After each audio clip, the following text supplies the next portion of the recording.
ननद भौजाई की कहानी। अनकही डोर। एक छोटे से शहर में एक संयुक्त परिवार रहता था।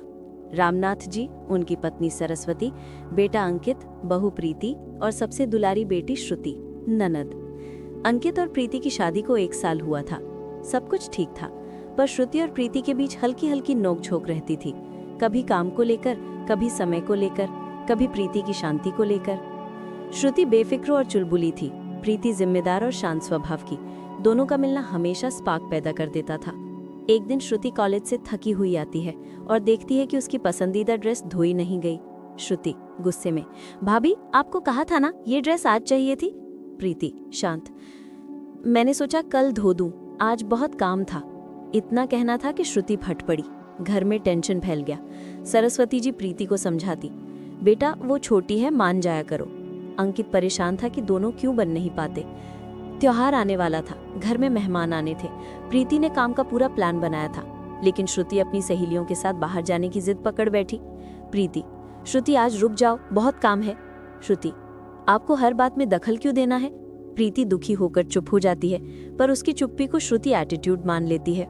घर के माहौल में कड़वाहट बढ़ने लगती है। एक दिन कॉलेज में श्रुति का बैग चोरी हो जाता है। उसका फोन, पैसे, सारे डॉक्यूमेंट्स चले जाते हैं। घर पर वो रोती हुई आती है। सब लोग उसे डांट देते हैं, क्यों इतनी लापरवाह रहती हो।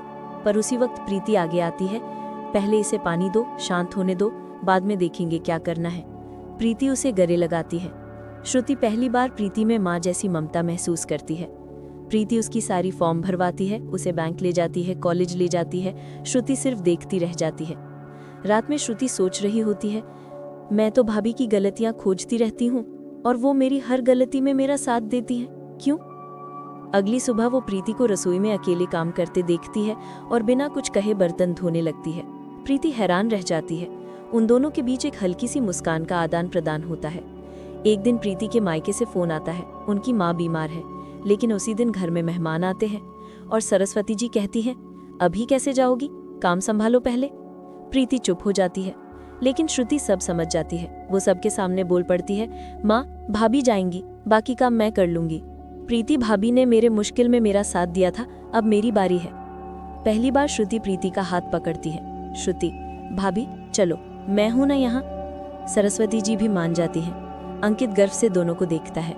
जब प्रीति मायके जाने लगती है, श्रुति उसका बैग पकड़ाती है। भाभी जल्दी लौट आना, घर तुम्हारे बिना खाली लगता है। ये शब्द सुनकर प्रीति की आंखें भर आती हैं। घर लौटकर वो देखती है कि श्रुति ने सारा काम, मेहमानों की सेवा और रसोई का जिम्मा बखूबी निभाया है। प्रीति मुस्कुराती है, अब तो तुम मेरी छोटी बहन जैसी लगने लगी हो। श्रुति गले लगाती है, आप तो मेरी दूसरी माँ जैसी हैं भाभी। अब घर में दोनों मिलकर खाना बनाती हैं, साथ साथ खरीदारी करती हैं, परिवार के हर फैसले में एक दूसरे का साथ देती हैं। सरस्वती जी खुश होकर कहती हैं, बहू और बेटी का रिश्ता जब दिल से जुड़ जाए तो परिवार स्वर्ग बन जाता है। अंकित मजाक करता है, अब तो मुझे कोई पूछता भी नहीं, सारी सेटिंग तुम दोनों की चलती है। सब हंस पड़ते हैं। रिश्ते खून के नहीं, भावनाओं के धागों से बुने जाते हैं।